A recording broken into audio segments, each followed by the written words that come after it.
We have all heard it. We've all heard that teaching advice that's supposed to help us be effective in the classroom. We've all applied it. But the reality is that our students we have today are not the students that we had 20 years ago. So we have to change our strategies. Today, we're going to talk about 7 teaching strategies that we were taught. I know I was taught years ago that are no longer effective today. I'm not going to waste your time. We're going to get right into that video. I can remember years ago when I first started teaching, and this was over 20 years ago. And the first thing my boss told me, he was my first boss, took me to the office and he said, Miss Shields, let me just tell you, you cannot go into that classroom and be nice to those children. You got to go in, you got to put your foot down, you got to do this, you got to do that. And so I'm listening to him, and I'll never forget he said these words, do not smile until Christmas. And I'm like, what? He said, do not smile.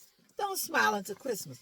Your students, if you smile at them before Christmas, they're going to think you're easy, they're going to think you're nice, they're going to take advantage of you. You are supposed to be cold, detached, strict, and emotionally distant the first of the year, and only after you've had those students for 3 to 4 months would you begin to smile or show any kind of kindness or warmth towards those students. You were to be firm, and that was it. Make sure there was a line clearly drawn in the sand between you and those children.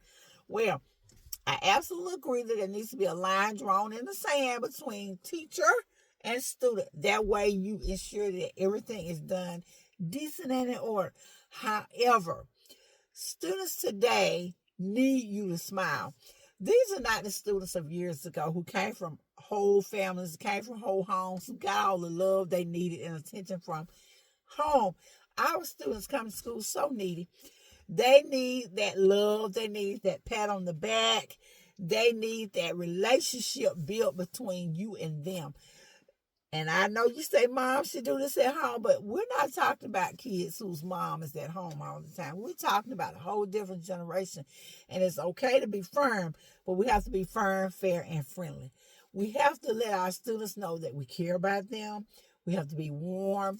I'm not telling you to put your guard down and let them just run amok over you. What I am telling you is that we cannot not smile until Christmas. We cannot be so cold and distant from our students that we don't understand the situations and problems in which they are going through.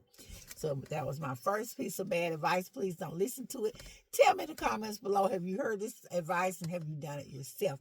Now, my second piece of classroom management advice that I heard was that the good has to suffer with the bad. And I've been guilty of saying this myself, that the good had to suffer with the bad. But I think about myself, and I know that this is true. When my principal gets all of us, the whole school, the whole faculty, for something one teacher did, the rest of us are a little upset because we didn't do it and we don't feel like we should be punished. And I had another job in which I worked at in my other profession where my boss would call a meeting about something one employee did. And instead of talking to that employee directly, she would get up there, she would tell all of us about the situation, what all of us couldn't do now because of what happened. And I kept thinking, why don't you just call the person that did it? Why don't you just implement the punishment on the one who's guilty and not get the rest of us? And so when I think about that and I put myself in the place of my students, I realize that we can't say the good has to suffer with the bad, which is a common saying. The good shouldn't have to suffer with the bad. I would like to say that piece of advice needs to be thrown out. We no longer need to punish the whole class for something that one or two students did. We should address the behavior to those students specifically and let them be punished and not punish everybody. Students who are behaving appropriately may become frustrated when we do this because they're being punished for someone else's actions. And I've had students to say this. They said, well, we're going to get punished because so-and-so did. I'm asking, well, sure I do. And so instead of keeping down misbehavior in your classroom, you're actually causing it to get worse. The third thing I'm going to tell you that deals with classroom management is that just because the class is quiet does not mean there is a lot of learning going on or that there is good classroom management being implemented in that particular classroom. Some teachers have been told that a quiet class was a class that was doing a lot of learning. They were really busy. They were really working. But in reality, productive classes are often active classes. They're classes where the students are up, they're talking, they're moving around, they're having discussions, they're collaborating, they're engaged, they're doing all of the things that look so fun. And sometimes they're messing up your classroom in the process. But it is during these times that they're actively learning. Just because the class is quiet doesn't mean they're learning a thing. True story. I worked at a school where I had a teacher, and he was fantastic. His class would always be quiet. They were sitting quiet in their desk. There was no misbehavior. They seemed like they were working. He could just leave out the room, and everything was just run smooth. But later I discovered that the students hadn't learned anything. They were just sitting there quietly, okay? Just because students are quiet does not mean that they are learning. A strict, quiet classroom is not always a good classroom. The fourth piece of advice that you were probably given that needs to be thrown out is that you got to make an example out of one of them, and you got to do it publicly. Oh my goodness, this is so terrible. And I know I have heard this advice. I have not done it. But it's when you try to embarrass a student in front of other students to get them to behave. You call out something bad about them. You do all of these things.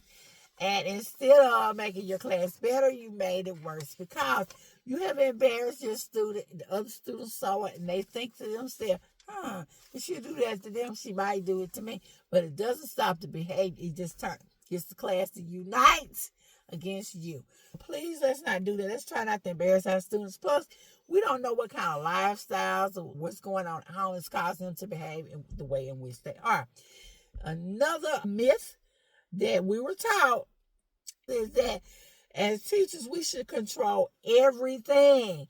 Everything. I remember growing up in this era when teachers control everything. I remember when I first started teaching, this is what we were taught, that the teacher made all of the decisions, and it's just not that way anymore.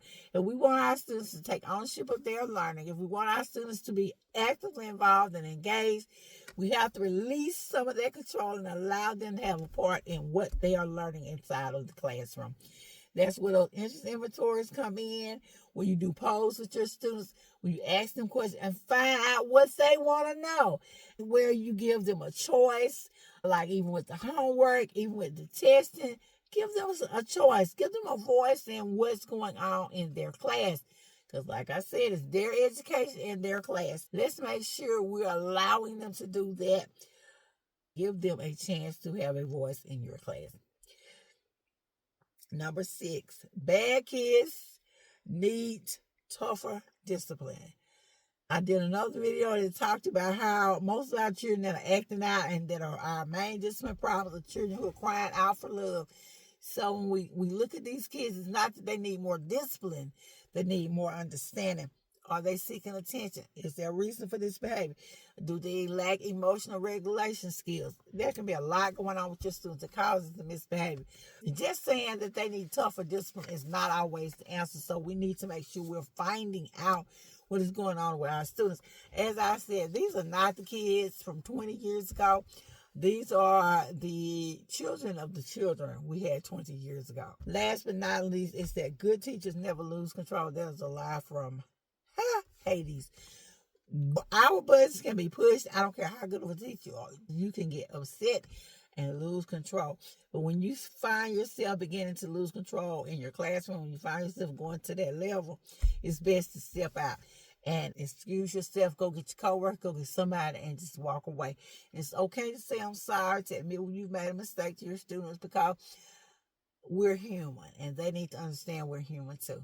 So we need to reflect on what we've been teaching. And this is me, LaWanda Shields, with 2Q Classroom, sharing with you 7 myths and classroom management strategies that we need to throw out the window and that are no longer effective today. Thank you guys so much for listening. I'll see you in the next video.